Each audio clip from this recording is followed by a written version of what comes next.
The most frustrating thing about hypocrites is that you can't convince them that they're hypocrites, no matter how hard you try. That's why they're a hypocrite. They've shielded themselves in a belief that their behavior is justified, or that it's not exactly the same as the behavior they're calling out.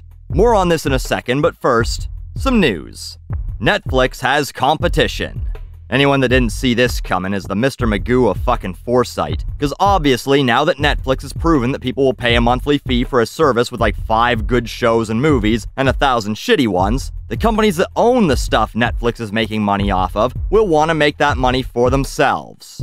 NBC has recently declared it's getting in the game by announcing that their most popular show, a 14-year-old sitcom based off an 18-year-old British sitcom, will be removed from Netflix and placed on their own streaming service in 2021, only giving fans time to watch it like 10 more fucking times before it's gone. On top of that, Disney has already announced its lineup of Marvel comic shows, leaving one to wonder if Disney literally purchased Jeremy Renner and if he now just lives in the Space Mountain ride, forced to eat fallen snacks off the Midway at Disney World until someone tells him it's time to be Hawkeye again. HBO, of course, has its own streaming service. In Canada, we can get it on Crave TV for an additional upcharge. But if we don't pay that fee, for only $10 a month, we can watch all the fucking Letterkenny that we want.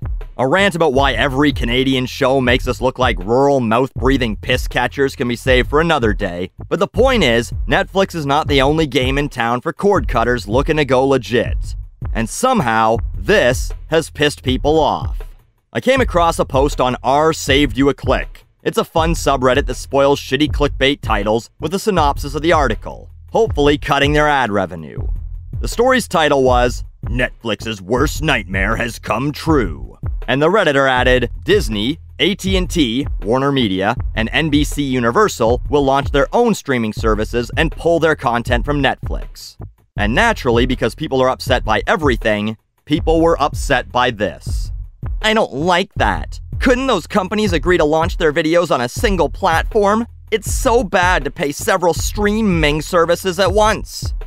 Too many streaming services to pay for. So we're going to have buy cable packages again. And my favorite comment, which got 16 upvotes, all of these companies can fuck off. If it's not on one service, I'll just pirate anything I want to watch. Stupid fucking greedy wankers. And here we come back to the beginning.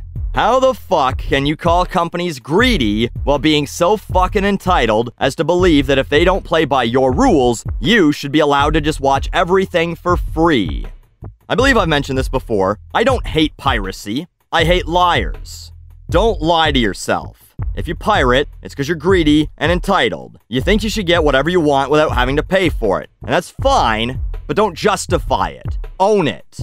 One poster said this, and they will eventually fail. This is one instance where competition is anti-consumer. This is based on the false idea that you should have access to every show ever for $10 a month, which everyone's been spoiled by music streaming services for the most part, which don't have exclusives and give you access to like every fucking song in the world. One person likens it to Coke and Pepsi, saying shows should be like a bottle of pop, where every grocery store has it, and the competition is in pricing it lower, that Netflix and NBC should both have the same content. Devaluing multi-million-dollar entertainment properties by comparing it to 30 cents worth of soda aside, not everyone has both Coke and Pepsi. For example, McDonald's here only serves Coke products. So if I really wanted a Big Mac and a Pepsi, if I won't bend on that and just drink a Coke, instead of going to 2 different places to pay for that, I should just steal both the Big Mac and the Pepsi, in this one guy's opinion. In this case, if you want to stick with Netflix, but they don't have The Office, find something else to watch over and over on what you are paying for. Drink the fucking pop on offer. Or make 2 trips that will be ultimately more expensive. But I have another idea, one that BuzzFeed or Dipley or Vulture or some e-rag will ultimately be calling a life hack in 2 years from now. Don't subscribe to all of them all the time, just subscribe to one at a time. For example, you like Stranger Things and you know you want to watch it? Subscribe to Netflix for a month, binge it along with a bunch of other Netflix shows you've missed out on, and then cancel. Then the next month, maybe you want to watch a bunch of Disney shit, so subscribe to Disney+. None of these services currently force an activation fee or a long-term contract. But what if Netflix comes out with something while I'm subscribed to Disney Plus or NBC or HBO? Then get your fucking FOMO in check. Maybe this'll help cure it. But my fandom will ruin it for me before I can watch it. Well, then I can't help you. No one can. You think fandoms are still cool. I can tell you as a 37-year-old with far less time on my hands than I had as a 24-year-old, I don't need to watch Glow Season 3 the minute it comes out. I can watch it a month from now or 2 months from now. It's all streaming, it's all digital. The exclusives never get deleted, and odds are I won't have time to watch it right away anyway. Now, I bet if everyone did this, they'd all move back to episodic releases once a week rather than all at once, or introduce activation fees, or make the monthly subscription more expensive and try and force people into a 1-year all-at-once contract for a discount. But do you know what the eventual outcome would be to one company ruling them all like an actual monopoly? A $60 a month service anyway, if not more, because all this shit costs money. And then, you're back to the same prices you paid for cable to access the 6 shows you really cared about.